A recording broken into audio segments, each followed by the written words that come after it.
अध्याय 41 चित्र की कथा चिंदियों की चोरी और ज्ञानेश्वरी के पठन की कथा। गत अध्याय में वर्णित घटना के 9 वर्ष पश्चात अली मोहम्मद हेमाडपंत से मिले और वह पिछली कथा निम्नलिखित रूप में सुनाई। एक दिन बंबई में घूमते घूमते मैंने एक दुकानदार से बाबा का चित्र खरीदा, उसे फ्रेम कराया और अपने घर मध्य मुंबई की बस्ती में लाकर दीवार पर लगा दिया। मुझे बाबा से स्वाभाविक प्रेम था, इसलिए मैं प्रतिदिन उनका भी दर्शन किया करता था। जब मैंने आपको हेमाडपंत को वो चित्र भेंट किया, उसके 3 माह पूर्व मेरे पैर में सूजन आने के कारण शल्य चिकित्सा भी हुई थी। मैं अपने साले नूर मोहम्मद के यहाँ पड़ा हुआ था। खुद मेरे घर पर 3 माह से ताला लगा था और उस समय वहां पर कोई ना था। केवल प्रसिद्ध बाबा अब्दुल रहमान, मौलाना साहब, मोहम्मद हुसैन, साईं बाबा, ताजुद्दीन बाबा और अन्य संतों चित्रों के रूप में ही वहां विराजमान थे। परंतु कालचक्र ने उन्हें भी ना छोड़ा। मैं वहां बंबई बीमार पड़ा हुआ था, तो मेरे घर में उन लोगों की फोटो को क्यों कष्ट हो, ऐसा समझकर में आता है कि वो आवागमन जन्म और मृत्यु के चक्कर से मुक्त नहीं है। अन्य चित्रों की गति तो उनके भाग्यानुसार ही हुई, परंतु केवल श्री साईं बाबा का ही चित्र कैसे बच निकला, इसका रहस्योद्घाटन अभी तक कोई नहीं कर सका। इससे श्री साईं बाबा की सर्वव्यापकता और उनकी असीम शक्ति का पता चलता है। कुछ वर्ष पूर्व मुझे मोहम्मद हुसैन थारिया टोपड़ से संत बाबा अब्दुल रहमान का चित्र प्राप्त हुआ था, जिसे मैंने अपने साले नूर मोहम्मद पीर भाई को दे दिया, जो गत 8 वर्षों से उनकी मेज पर पड़ा हुआ था। एक दिन उसकी दृष्टि इस चित्र पर पड़ी, तब उसने उसे फोटोग्राफर के पास ले जाकर उसकी बड़ी फोटो बनवाई और उसकी कॉपियां अपने कई रिश्तेदारों मित्रों में वितरित कर दी। उनमें से एक प्रति मुझे भी मिली थी, जिसे मैंने अपने घर की दीवार पर लगा रखा था। नूर मोहम्मद संत अब्दुल रहमान के शिष्य थे। जब संत अब्दुल रहमान साहब का आम दरबार लगा हुआ था, तभी नूर मोहम्मद उन्हें उनकी वह फोटो भेंट करने हेतु उनके समक्ष उपस्थित हुए। फोटो को देखते हुए अति क्रोधित हो नूर मोहम्मद को मारने दौड़े तथा उन्हें बाहर निकाल दिया। तब उन्हें बड़ा दुख और निराशा हुई। फिर उन्हें विचार आया कि मैंने इतना रुपया व्यर्थ ही खर्च किया, जिसका परिणाम अपने गुरु के क्रोध और अप्रसन्नता का कारण बना। उनके गुरु मूर्ति पूजा के विरोधी थे, इसलिए वे हाथ में फोटो लेकर अपोलो बंदर पहुंचे और एक नाव किराए पर लेकर बीच समुद्र में ये फोटो विसर्जित कराया। नूर मोहम्मद ने अपने सब मित्रों और संबंधियों से प्रार्थना भी की, पर कर सब फोटो वापस बुला लिए। कुल 6 फोटो थे और एक मछुए के हाथ से बांद्रा के निकट समुद्र में विसर्जित करा दिए। उस समय मैं अपने साले के घर पर ही था। तब नूर मोहम्मद ने मुझसे कहा कि यदि तुम संतों के सब चित्रों को समुद्र में विसर्जित कर दोगे, तो तुम शीघ्र स्वस्थ हो जाओगे। यह सुनकर मैंने मैनेजर मेहता को अपने घर पर भेजा और उसके द्वारा घर में लगे हुए सब चित्रों को समुद्र में भिजवा दिया। 2 माह पश्चात जब मैं अपने घर वापस लौटा, तो बाबा का चित्र पूर्ववत लगा देखकर मुझे महान आश्चर्य हुआ। मैं समझ न सका कि मेहता ने अन्य सब चित्र तो निकालकर विसर्जित कर दिए, पर केवल यही चित्र कैसे बच गया। तब मैंने तुरंत ही उसे निकाल लिया और सोचने लगा कि कहीं मेरे साले की दृष्टि इस पर पड़ गई तो वह इसकी भी इतिश्री कर देगा। जब मैं ऐसा विचार कर ही रहा था कि इस चित्र को कौन अच्छी तरह संभाल कर रख सकेगा, तब स्वयं श्री साईं बाबा ने सुझाया कि मौलाना इम्मुन मुजावर के पास जाकर उनसे परामर्श करो और उनकी इच्छानुसार ही कार्य करो। मैंने मौलाना साहब से भेंट की और सब बातें उन्हें बतलाईं। कुछ देर विचार करने के बाद वे इस निर्णय पर पहुंचे कि इस चित्र को आपको यानी हेमाडपंत को भेंट करना ही उचित है, क्योंकि केवल आप ही इसे उत्तम प्रकार से संभालने के लिए सर्वथा सत्पात्र हैं। सब हम तब हम दोनों आपके घर आए और उपयुक्त समय पर ये चित्र आपको भेंट कर दिया। इस कथा से विदित होता है कि बाबा त्रिकाल ज्ञानी थे और कितनी कुशलता से समस्या हल कर भक्तों की इच्छाएं पूर्ण किया करते थे। निम्नलिखित कथा इस बात का प्रतीक है कि आध्यात्मिक जिज्ञासुओं पर बाबा किस प्रकार स्नेह रखते तथा किस प्रकार उनके कष्ट निवारण कर उन्हें सुख पहुंचाते थे। चिंदियों की चोरी और ज्ञानेश्वरी का पठन। श्री बीवी देव, जो उस समय डहाणू के मामलतदार थे, को दीर्घ काल से अन्य धार्मिक ग्रंथों के साथ साथ ज्ञानेश्वरी के पठन की तीव्र इच्छा थी। ज्ञानेश्वरी भगवद गीता पर श्री ज्ञानेश्वर महाराज द्वारा रचित मराठी टीका है। वे भगवद गीता के एक अध्याय का नित्य पाठ करते तथा थोड़ा बहुत अन्य ग्रंथों का भी करते थे, परंतु जब भी वे ज्ञानेश्वरी का पाठ प्रारंभ करते तो उनके समक्ष अनेक बाधाएं उपस्थित हो जाती, जिससे वे पाठ करने से सर्वथा वंचित रह जाया करते थे। 3 मास की छुट्टी लेकर वे शिरडी पधारे और तत्पश्चात वे अपने घर पौड़ में विश्राम करने के लिए भी गए। अन्य ग्रंथों में पढ़ा ही करते थे, परंतु जब ज्ञानेश्वरी का पाठ प्रारंभ करते तो नाना प्रकार के कलुषित विचार उन्हें इस प्रकार घेर लेते कि लाचार होकर उसका पठन स्थगित करना पड़ता था। बहुत प्रयत्न करने पर भी जब उनको केवल 2-4 ओवियां पढ़ना भी दुष्कर हो गया, तब उन्होंने ये निश्चय किया कि जब नया दयानिधि श्री साईं ही कृपा करके इस ग्रंथ के पठन की आज्ञा देंगे, तभी उसका श्री गणेश करूंगा। सन 1914 के फरवरी मास में वो सकुटुम्ब शिरडी पधारे। तभी श्री जोग ने उनसे पूछा कि क्या आप ज्ञानेश्वरी का नित्य पठन करते हैं? श्री देव ने उत्तर दिया कि मेरी इच्छा तो बहुत है, परंतु मैं ऐसा करने में सफलता नहीं पा रहा हूँ।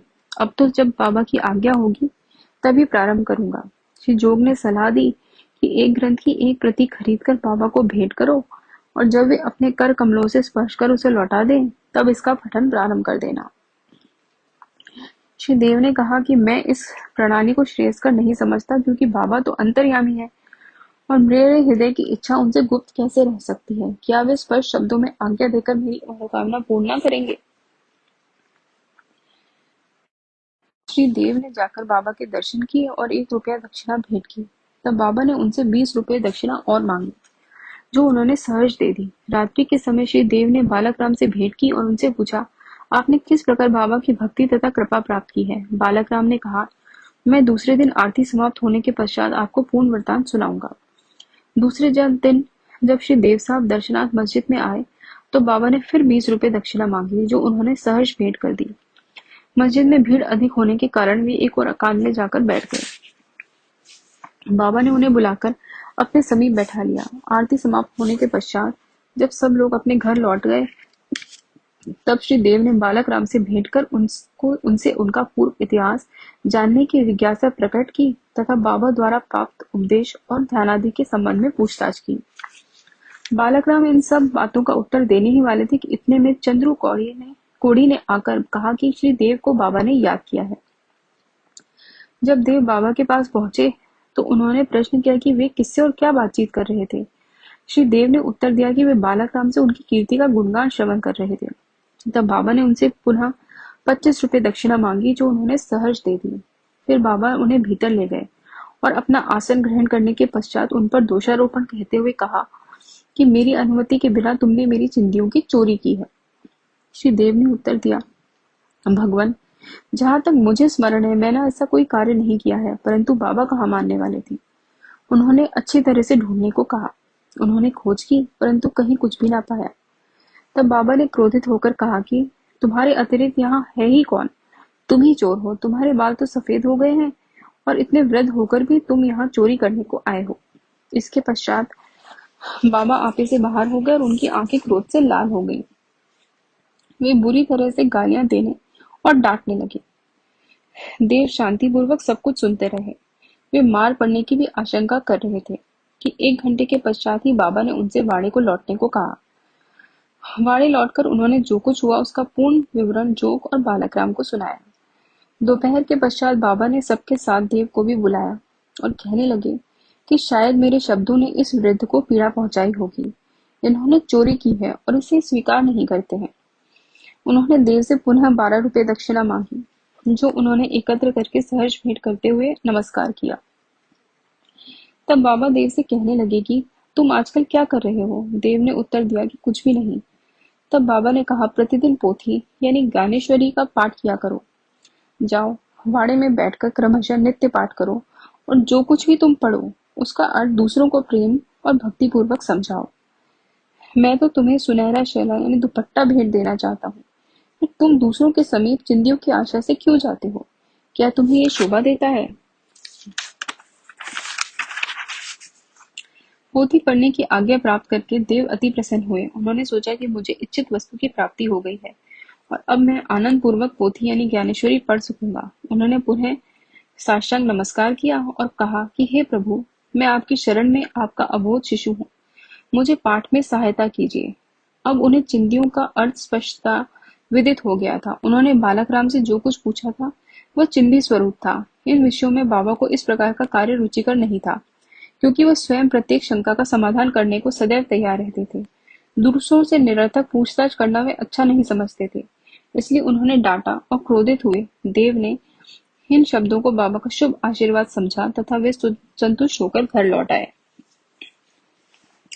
ये कथा यहीं समाप्त नहीं होती। अनुमति देने के पश्चात श्री बाबा शांत नहीं बैठे तथा 1 वर्ष के पश्चात वे श्री देव के समीप गए और उनसे प्रगति के विषय में पूछताछ की। 2 अप्रैल सन 1914 गुरुवार को सुबह बाबा ने स्वप्न में देव से पूछा कि क्या तुम्हें स्फूर्ति समझ में आई? तब देव ने स्वीकारात्मक उत्तर ना दिया। तो बाबा बोले कि अब तुम कब समझोगे?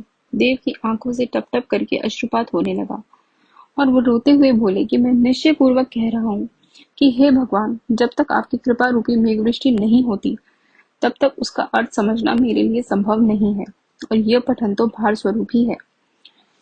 तब वे बोले कि मेरे सामने मुझे पढ़कर सुनाओ। तुम पढ़ने में अधिक शीघ्रता किया करते हो। फिर पूछने पर उन्होंने आध्यात्म विषयक अंश पढ़ने को कहा। देव पोथी लाने गए और जब उन्होंने नेत्र खोले तो उनकी निद्रा भंग हो गई। अब पाठक स्वयं ही इस बात का अनुमान कर ले कि देव को इस स्वप्न के पश्चात कितना आनंद प्राप्त हुआ होगा।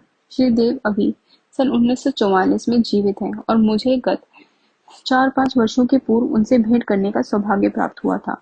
जहाँ तक मुझे पता चला है वह यही है कि वे अभी भी ज्ञानेश्वरी का पाठ किया करते हैं। उनका ज्ञान अगाध और अपूर्ण है। यह उनके साई लीला के लेख से स्पष्ट प्रतीत होता है। तारीख 19/10/1944 के अनुसार। श्री सद्गुरु साईनाथार्पणमस्तु। शुभम भवतु।